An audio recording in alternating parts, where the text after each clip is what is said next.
So you're probably watching this video right now because you've undoubtedly used this stuff just like everybody else, right? Well, hey, we all make our mistakes.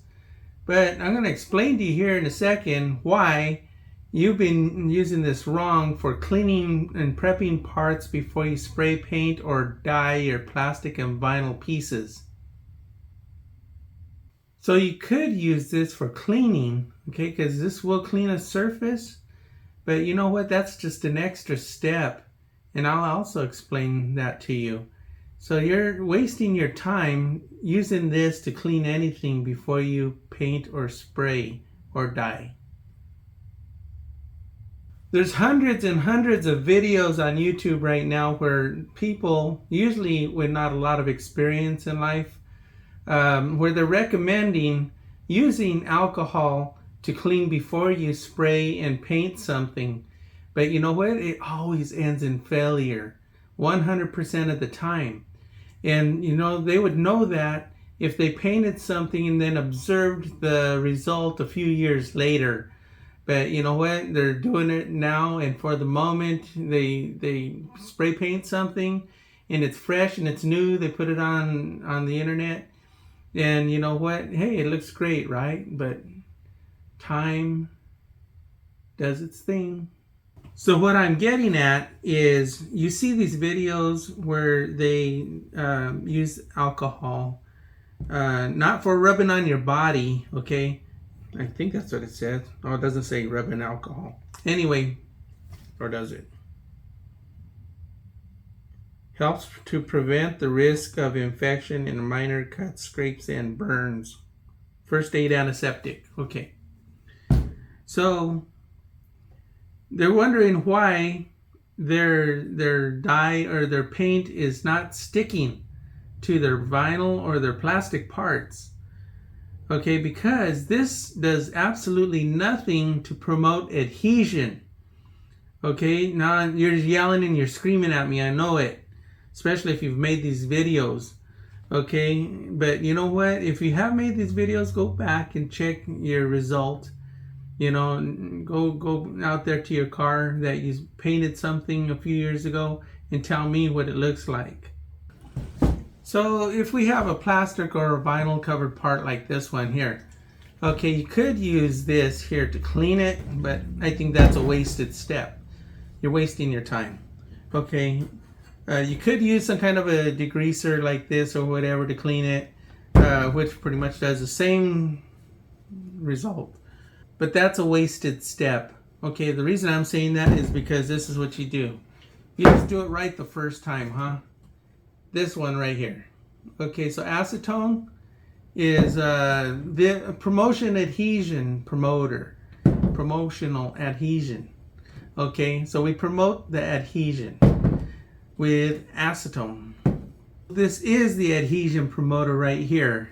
So if you've ever used acetone before, you know how harsh it is. You know that it is actually an excellent etcher for both vinyl and plastic. That gives something for your paint and your dye to adhere to. Okay, the reason I say that the other things are a waste of time, because if you use those first before you use the acetone, this just wipes it out. You know, any rubbing alcohol or degreaser that you used before you use this just erases it. There are other things that you can do if you want. Okay, it's not mandatory. You know, that everybody says that you have to do it, but I'm telling you right now, 43 years of experience in doing this, it's not mandatory. So what some people say is they could take your sandpaper and you can sand the part. Okay, but you know what sandpaper is going to do to vinyl? It's going to serrate the vinyl, and it's going to put little gashes in the vinyl all over the place. And when you paint it, you're going to see it. You're going to see the grit scratches on the vinyl, which are actually little razor tears. Okay, so I wouldn't do that. Okay, oh, the other thing, if this was a vinyl part with a vinyl grain like this, I saw one guy where he was sanding his plastic part and he sanded off the grain. So there were like smooth spots and grainy spots. And okay, I don't have to go any further on that one. Okay, a lot of people, they say that you can use the Scotch Brite, okay, or the green scratch pad, or there's several names for it. Don't yell at me because I called it the wrong thing, okay? So anyway, this is good to use with acetone. You put some acetone on there and that will help get in there without erasing the vinyl grain. So you get to keep the vinyl grain on your hard plastic part and it won't damage the vinyl. But if you really wanted to, yeah, okay, we can use that. No harm, no foul. So if you're in the auto body business, you'll know that there are other products that are similar to acetone. Some are name brands. One that sounds like Bulldog. Okay. Oh, okay. Anyway, not sponsored. None of these things are sponsored, by the way. I pay for everything. So anyway, you'll know that there's other products that kind of do the same thing, and the one that I just previously mentioned is one of those. If you don't have acetone, this is probably the next best thing that you could use is lacquer thinner.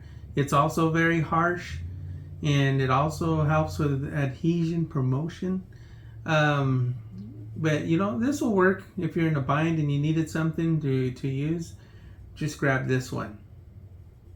So it is my opinion, just, you know, take this one here, just skip that. Don't waste your time or money. This one here, just skip that one. Don't waste your time or money.